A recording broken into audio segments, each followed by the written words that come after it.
I'm speaking to a man who has a lot of experience in the management consultant area, especially in Singapore. It's an industry that is feeling the pinch a lot like the rest of us. A lot of us are kind of feeling like deers caught in the headlights. What do we do? And as a bit of a sounding board, Paul Loxton is going to help share some insights on what management consultants in Singapore can do about it. So, Paul, thank you so much for joining me on scottcundill.com. Well, good to be here, Scott. Thanks very much. Yeah, I hope you're doing well during this period of lockdown.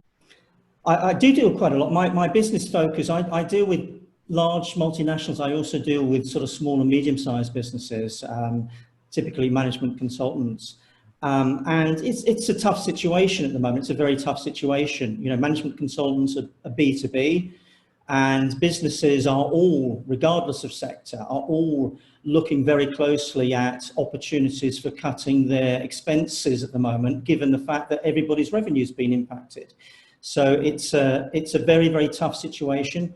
You know, clearly some industries are more affected than others. If you're a management consultant, you're facing off against the airline industry. If you're a niche player in transport, or you deal particularly with restaurants, you know, you're in a particularly difficult situation. But regardless of industry sector, you know, all management consultants are feeling the pinch at the moment. It's a very tough place to be, because the kind of services that they provide are generally about new things. If you think about it, you know, you don't bring in a management consultant to do business as usual. You bring them in because you're trying to introduce something new for the future, maybe an innovation, or be more effective in a particular area.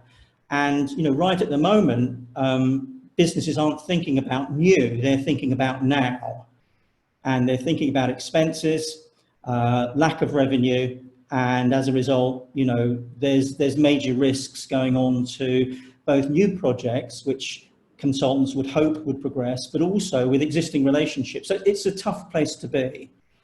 I mean, having said that, what I would also add to that, and perhaps I'd be happy to elaborate more on this a little bit later on, is that unlike many industry sectors, I think that management consultants have some flexibility here in terms of the speed with which they can adjust their services and the relative inexpense with which they can adjust their services if they need to do so.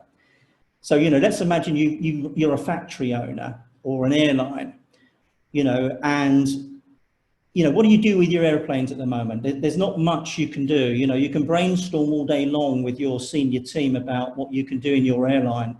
But the bottom line is those airplanes aren't going to go anywhere. And there's very little you can do as a business. If you're a factory, you know, sure, you can change your production line to something else, but that's an expense. You've got to bring in new machines, you've got to probably look at new supply chain, and that's time and money.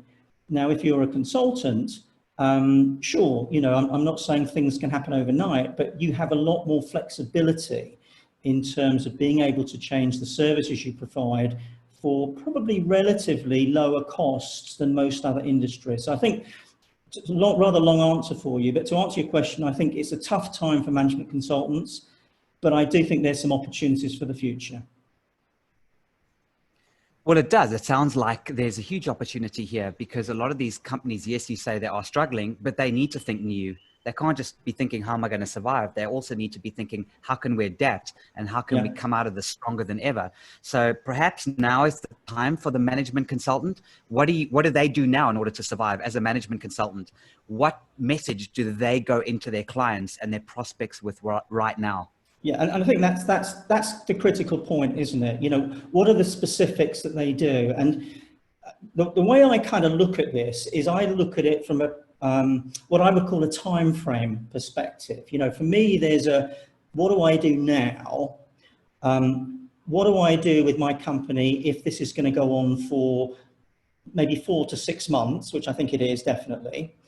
And then what do I do with my company, my business, if it's going to go on longer, maybe up to 2 years? And I think there's different answers. I think the now answer is, I think that you've got to get in there and you've got to talk with your customers, haven't you? That's the first thing you've got to do. You've got to understand what's going to happen to that relationship. If you're doing existing business with them, what's going to happen to that? If you've got stuff that's coming along the line, you know, what's going to happen to that? What are their key issues? And you've got to get a reality check. Where are you at in terms of relationships, and what does that mean financially to you? You know, cash flow is king for any business. And so the now is we have to know, you know, what is our cash flow going to be in the immediate future? And, you know, where are our customers with their businesses, and what can we do to assist them? That's the kind of now stuff. It's a very kind of what I call a very immediate tactical approach. That's the first thing to do. And on the flip side of that, you clearly need to be looking at your own expenses. You know, is there an opportunity there for you to trim, to renegotiate, or whatever? But, you know, as I said, cash flow is king. So you've got to get a reality check, and you've got to understand the financial dynamics of now. That's the first thing. So Paul, but as a management consultant right now, what do you say to your clients in terms of how they're feeling about trying to manage their own expenses? Well, their focus is going to be on cost minimization. That's the bottom line. And, you know, you need to have an expectation that they're going to want to either get out of relationships with you or renegotiate those relationships. So, you know, you need to be ready to be receptive to those requests. And, you know, clearly it's your call as to how far you're prepared to support them with their cost control efforts if you have a contract with them. But, you know, you need to be ready to understand that they're going to be expecting or wanting you or asking you to take some kind of a financial hit. That's a very, very good point. And I think we're all feeling that. We call it the dreaded email. An email arrives from a client and you're going, oh no, please don't let it be a cancellation. We understand that. And I agree with you. And Paul, we've talked a lot about this, and I encourage anyone else listening to go and to look at the YouTube channel, go to Scott Cundill on YouTube, check out my YouTube channel. And we've done some incredible interviews with the likes of yourself, Paul, where we go into that, in what you can do in a lot more detail, and how you can actually sort of tactically survive, which is obviously such an important thing right now. But now let's talk about the final area, which is such a tough one. How do you get new business as a management consultant right now? Because Singapore is in such a delicate state. You can't obviously hard sell. You shouldn't be hard selling anyway. Is it even possible to sell right now as a management consultant in Singapore, Paul? The answer is yes, it is.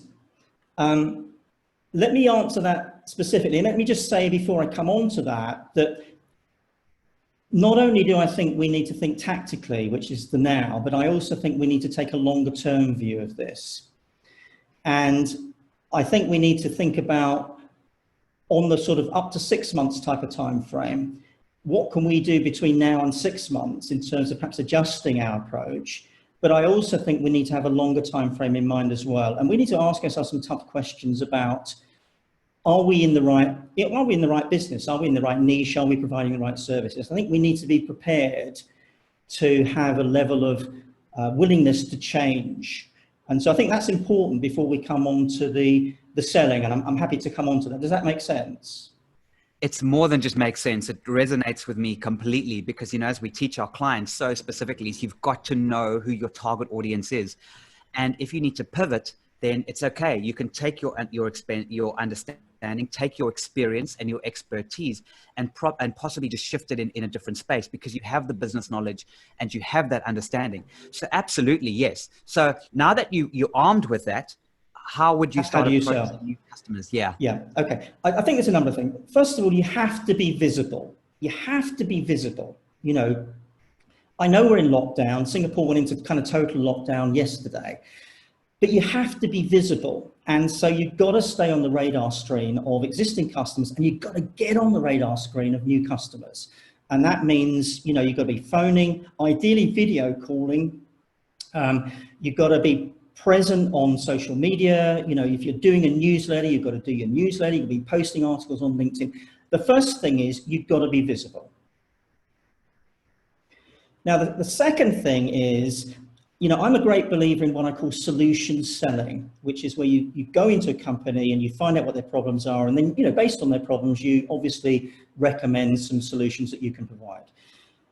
Now, I'm not saying move away from that, but I think you've got less opportunity to get into companies to have those in-depth conversations at the moment. I think you need to be almost doing product selling, which means you're going in with a solution. You're going in saying, look, I know you're in lockdown. I know you've got these problems.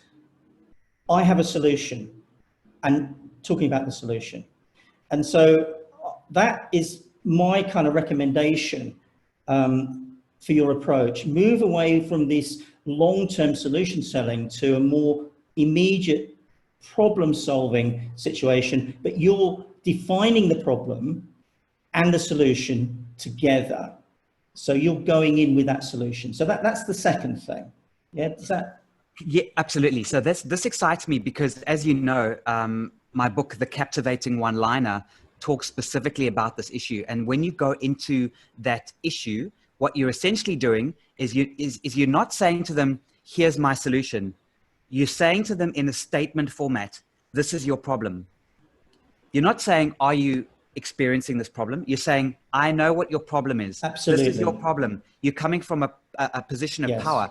I understand your problem.